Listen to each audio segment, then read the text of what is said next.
अस्सलामुअलैकुम दोस्तों और साथियों, उम्मीद है आप लोग खैरियत से होंगे। इस वीडियो में मैं दो सवालों के जवाब देने की कोशिश करूंगा। एक तो ये कि जो पेशेंट कोरोना से सेहतयाब हो रहे हैं और अल्हम्दुलिल्लाह बहुत बड़ी तादाद सेहतयाब हो रही है, तो उसके बाद उनको कमज़ोरी रहती है और कुछ को किसी हद तक खांसी आती है, तो क्या इसका हल है। और दूसरी इस बात का मैं जवाब देने की कोशिश करूंगा कि ये जो आजकल बहुत ज़्यादा सुना जा रहा है कि जब कोरोना के मरीज़ों को डॉक्टर्स नमूनिया के साथ जब वो आईसीयूज़ में दाखिल होते हैं और उनको वेंटिलेटर पे शिफ्ट करते हैं, तो अक्सर को फ़ायदा होने की बजाय नुकसान क्यों होता है, और वो कौन सा प्रेशर है जिसके देने के बाद मरीज़ खुदा न खास्ता मर जाते हैं। तो पहले सवाल का जवाब ये है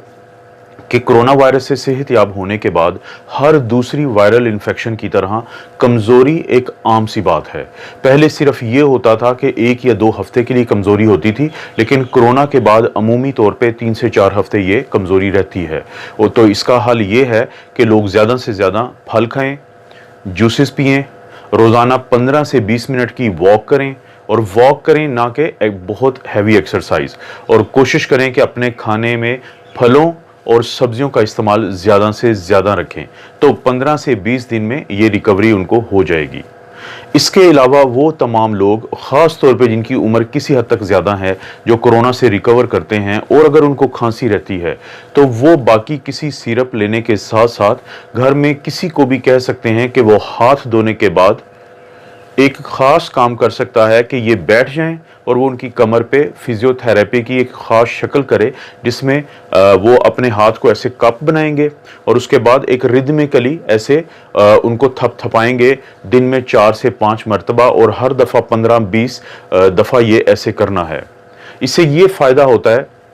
कि मरीज़ की जो सिक्रीशंस या वो रेशा जो रुका हुआ होता है फेफड़ों के मुख्तलिफ हिस्से में, वो टूटता है, सांस की बड़ी नाली में आता है और मरीज़ उसको खांसी करके बाहर फेंक सकता है। इसके अलावा ये लोग जिनको खांसी का प्रॉब्लम रहता है या किसी हद तक सांस में रुकावट आए, एक छोटा सा आला है जिसको हम इंसेंटिव स्पायरोमीटर कहते हैं। ये घरों में लिया जा सकता है, ये बहुत ज़्यादा महंगा भी नहीं है, इंतहाई सस्ता है, और इसके अंदर 3 बॉल्स होते हैं, 3 गेंदें होती हैं। मरीज़ अपना सांस अंदर खींचता है और उससे जब जैसे जैसे उसमें कुव्वत आती जाती है, सांस मजबूत होता जाता है, तो पहले 1 गेंद वो उठा पाता है, फिर 2 उठा पाता है और फिर 3 उठा पाता है। और जब वो मरीज़ ये 3 उठा पाता है, तो इसका मतलब होता है कि अब सांस बहुत मजबूत हो चुका है। सांस को अंदर खींचने का तरीका ये है कि बिल्कुल हुक्के की तरह आपने इसको अपने होंठों के दरमियान इसकी जो ट्यूबिंग्स है उसको कवर करना है और सांस अंदर खींचने की कोशिश करनी है। शुरू में कम कुव्वत के साथ और बाद में ज़्यादा कुव्वत के साथ,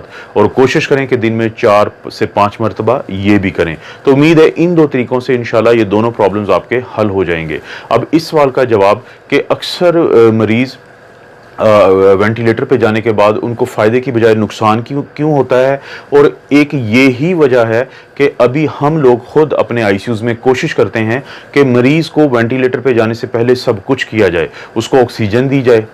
उसको और हाई फ्लो ऑक्सीजन दी जाए नॉन रीब्रीदर मास्क के ज़रिए, उसको उससे ज़्यादा मज़ीद ऑक्सीजन दी जाए हाई फ्लो नेज़ल कैनुला के ज़रिए, और वेंटिलेटर पे जाने से पहले एक आखिरी हरबे के तौर पे हम CPAP और BiPAP, जिसको नॉन इन्वेसिव वेंटिलेशन कहते हैं, उनका सहारा लेते हैं कि किसी भी तरह से इस पेशेंट को वेंटिलेटर पे जाने से बचाया जाए। और इसमें बहुत ज़्यादा कामयाबी मिल रही है, क्योंकि वेंटिलेटर पे जाने के बाद मरीज़ को एक ख़ास किस्म का नुकसान होता है, जो पहले दूसरे नमूनियाज़ में या दूसरे जो फ्लू के वायरसेस थे, जब उनकी वजह से नमूनिया होता था तो उसमें वो प्रॉब्लम नहीं होता था। ये मैं आपको समझाता हूँ। तो दोस्तों, जब हम नॉर्मली सांस लेते हैं तो वो सबसे पहले हमारे सांस की बड़ी नाली ट्रेकिया में जाता है, वो तकसीम होकर 2 ब्रोंकाई बनाती है, उसमें जाता है, वहाँ से ब्रोंक्यूल्स में जाता है, और उन ब्रोंक्यूल्स के एंड पे अंगूर जैसी सांस की थैलियाँ अटैच हुई होती हैं, जिसको हम कहते हैं एल्वियोलाई, और एक को हम कहते हैं एल्वियोलस। एल्वियोलस ही ये वो जगह है जहाँ से ऑक्सीजन हमारे खून की ये जो नाली है, जिसको हम कैपिलरी कहते हैं, इसके अंदर दाखिल हो जाती है और हमारे जिस्म का हिस्सा बन जाती है।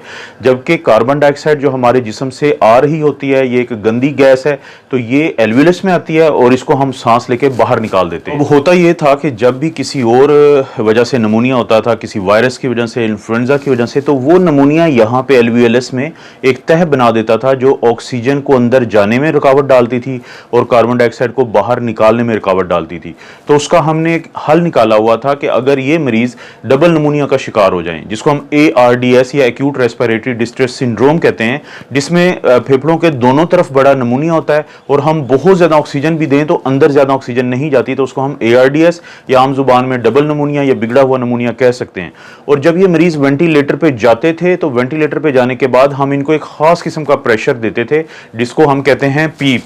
और ये जो प्रेशर है जिसको हम पीप कहते थे और जिसको हम वेंटिलेटर की मदद से देते थे, ये होता है पॉजिटिव एंड एक्सपायरेटरी प्रेशर, यानी सांस जब बाहर निकलता है, एक्सपायरेशन का अमल होता है, उसके एंड पे एक प्रेशर हम यहाँ पे सस्टेन करते थे ताकि वो इन एल्वियोलाई को खुला रखे और इस पैच के अंदर से कोशिश करे प्रेशर दे के ऑक्सीजन को अंदर भेजे और किसी तरह से कार्बन डाइऑक्साइड बाहर आए। इसका फायदा तो ये होता था कि ये मरीज काफी हद तक बेहतर हो जाते थे पीप की वजह से, लेकिन इसका किसी हद तक ये नुकसान होता था कि ये प्रेशर फिर खून की इन नालियों को जो फेफड़ों के अंदर होती हैं, जो कि राइट साइड का जो दिल का हिस्सा है वहां से खून को लेके आती हैं गंदे को, और जो साफ शुदा या ऑक्सीजन जिसमें शामिल हुई होती है उसको लेफ्ट साइड पे दिल के लेके जाती हैं। उसके ऊपर ये पीप का प्रेशर इतना पड़ता था कि काफी हद तक ये सारा प्रेशर दिल के ऊपर दबाव जाता था और ब्लड प्रेशर के कम होने के डर होता था इस चीज से। तो पीप का ये नुकसान था। ये मैं आम नमूनिया की बात कर रहा हूं, लेकिन कोरोना के साथ क्या हुआ या कोरोना वायरस ने क्या करना शुरू किया इस सिस्टम के साथ, वो मैं बताता हूं आपको। अब दोस्तों, कोरोना क्या करता है? कोरोना वायरस ना सिर्फ ये कि ये नमूनिया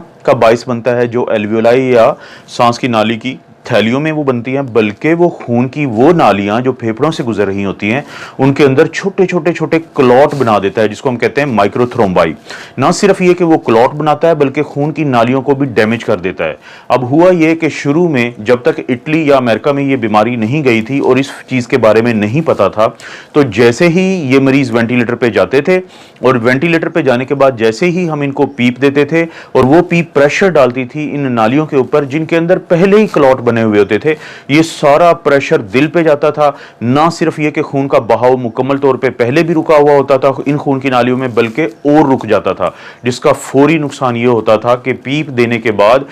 इन मरीजों को बजाय फायदा होने के नुकसान होता था और इनका दिल के ऊपर दबाव की वजह से, दिल की दाईं साइड पे दबाव की वजह से ये दिल रुक जाता था। यही वजह है कि आप लोगों ने अमेरिका की कुछ नर्सेस की वीडियोस देखी होंगी कि वो कहती थी जी एक प्रेशर देते हैं और जिससे मरीज मर जाता है। लेकिन अब पूरी दुनिया में डॉक्टर्स को जब ये समझ आ चुकी है कि वो प्रेशर जिसको हम पीप कहते हैं और उसमें ये नुकसान हो सकता है, तो पहले तो वो कोशिश करते हैं कि इन मरीजों को कम से कम चांसेस हों कि ये वेंटिलेटर पे जाएं, और दूसरा डॉक्टर्स की कोशिश है कि इन मरीजों को खून पतला करने वाली दवाई या जिसको हम एंटी थ्रोम्बोटिक कहते हैं, जिसमें हेपरिन शामिल है, जिसमें एनॉक्साप्रिन शामिल है, वो हम शुरू करवाते हैं। और यही वजह है कि हम इस वक्त इस चीज का बहुत ज्यादा फायदा उठा रहे हैं कि जब हमारे पास आईसीयूज में मरीज आते हैं तो हम उनको खून पतला करने वाली दवाइयां देते हैं। हम कोशिश करते हैं कि वेंटिलेटर से पहले पहले इस मरीज को मैनेज किया जाए, और अभी तक अल्हम्दुलिल्लाह हमें बहुत ज्यादा इस चीज का फायदा हो रहा है। मुझे उम्मीद है आपके अलावा जो मेरे दोस्त, मेरे भाई और बहन जो डॉक्टर्स हैं, उनको भी इस अमल की, इस फिनोमेना की समझ आई हुई होगी और ये चीज उनको मदद करेगी मरीजों को मैनेज करने में। जी दोस्तों, मुझे उम्मीद है आपको इस सवाल का जवाब भी मिला होगा, और मैं इस सिलसिले में बहुत ज़्यादा शुक्रगुजार हूँ इटली और अमेरिका के डॉक्टर्स का, जिनकी फौरी तहकीक ने ना सिर्फ इस चीज़ को तलाश किया बल्कि उन्होंने इस इल्म को पूरी दुनिया से शेयर भी किया, और जिसकी वजह से आज हमारे लिए मुमकिन है, एज ए पाकिस्तानी डॉक्टर मैं बात कर रहा हूँ, कि मरीज़ों का इलाज पहले से इंतहाई बेहतर तरीके से किया जाए। आप अपना और अपनी फैमिलीज़ का ख्याल रखें। अल्लाह ताला आपको और आपकी फैमिली को हर किस्म की आजमाइश, बीमारी और बुराई से महफूज रखे।